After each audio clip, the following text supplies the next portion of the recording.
In our chapter about the Jews of Arabia, I mentioned that very few people in the world know that there were Judaized Arabs in the Arabian Peninsula centuries before Muhammad and his Qur'an. The same is of course also true about the Christians of Arabia, who also preceded Muhammad by at least 300 years. Why do you think this is the case, and who were these Christian Arabs? In answer to the first part of your questions, it has been and still is the deliberate policy of the Arabian followers of Muhammad not to inform a generally ignorant world that there were Christianized as well as Judaized Arabian tribes in the peninsula long before Muhammad and his Qur'an. In this way, people would not know that he was influenced enormously by their scriptures and traditions, without which there would have been no Qur'an. As almost all of our listeners realize now, Muhammad plagiarized, plundered, pirated and or perverted the scriptures, traditions and fetishes of the pagan Arabians, the Jews, the Christians, the Zoroastrians, and incorporated them in his Qur'an.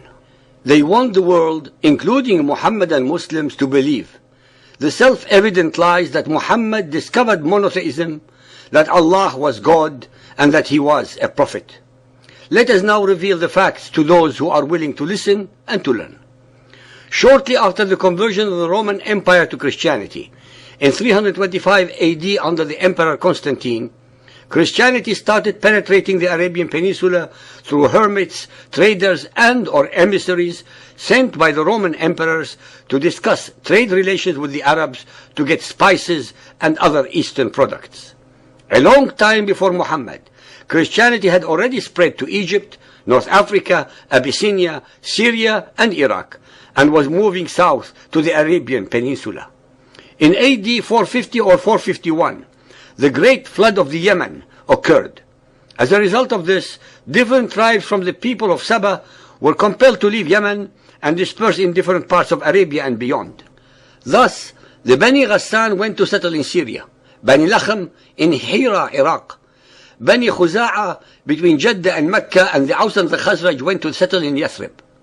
Under the Byzantine Empire, the Bani Ghassan and other tribes of Arabia near the Syrian frontier followed the Monophysite Christianity and controlled the northern end of the Great Road up through the Hijaz.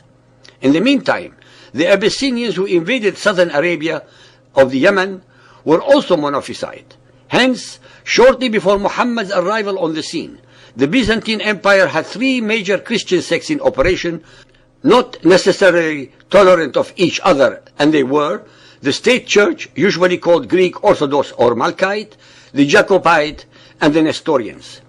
Most were actual Arabians who converted to Christianity and were in contact with the pagan Arabs of the peninsula through tribal affiliations and trading caravans. In fact, early Arabic poetry shows the Christian hermit as a familiar figure, and the same is true in numerous verses of the Qur'an and the Hadiths. According to the historical records, Muhammad actually plagiarized some very important verses from other poets, both pagan and Christian, and put them in his Qur'an. Such poets as Imrul Qais, Hassan bin Thabit, Zayd bin Nufail, etc. There were Christian hermitages in Wadi al-Qura, well in the interior of the peninsula, east of the Hijaz, whose monks attended the fairs during the holy forbidden months of the pagan Arabs, where they traded, regaled listeners with stories and recited poetry. The Christians were able to spread the word among the pagans and help increase conversion. Arabic history relates that Christianity was introduced into South Arabia by a Syrian monk called Phimian. The poetry of the pagan Arabians show that they valued their nomadic way of life infinitely more than a settled one, and looked with utter contempt upon agricultural people whom they could rob at will if and when circumstances arose. I would like our listeners to be aware that almost all of the records that are available to the world regarding the history of the Arabian Christians come from the unsubstantiated and one-sided reports left to us by the Muhammadan Muslim victors who forced into conversion, slaughtered or exiled the original native and indigenous population of Arabia's Christians and destroyed all their records and traces from the face of the earth. Since most of the Christians were associated with the civilized society, they too like the Jews and the Judaized Arabs, occupied the most fertile areas that they could find among the tens of thousands of square miles of otherwise scorching and sterile desert.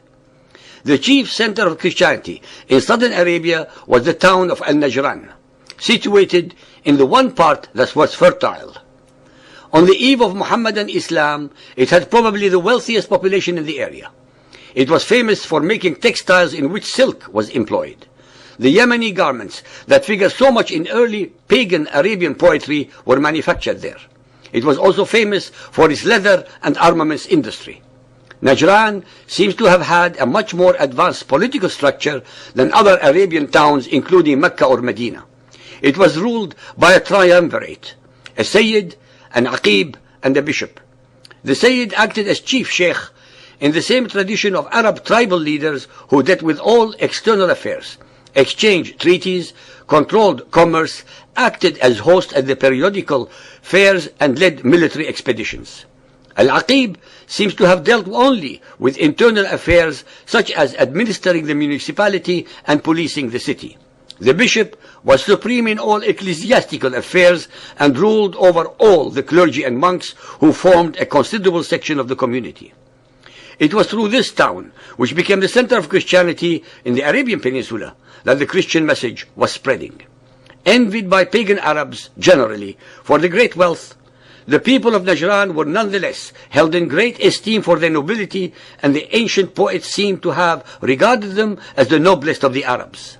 This was, of course, at a date much earlier than the false pretensions of the Quraysh of Mecca, whose repute for nobility became only recognized after the spread of Muhammadan Islam and based entirely for their kinship to Muhammad. Like Mecca, the Arabian Peninsula had several other holy places of pilgrimage called also Kaaba, one of which was in Najran even before the arrival of the Christian Arabs. The Byzantine emperor spent a lot of money building a very imposing cathedral as a frontier bastion to impress the pagan Arabs as well as a center to spread Christianity. This is described as a very splendid edifice adorned with marble and mosaic that had to be transported all the way from Syria. Najran remained a Christian city into the Muhammadan Muslim era until its inhabitants were expelled by Umar ibn al-Khattab, the second Khalifa. Most of the exiles went to Iraq, where they founded a town also called Najran.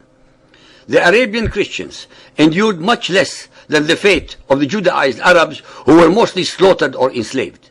Both communities suffered enormously and irreversibly at the hands of Muhammad and his followers, under the pretext that Muhammad upon his deathbed instructed his followers that two religions cannot exist in the land of the Muhammadan Muslims.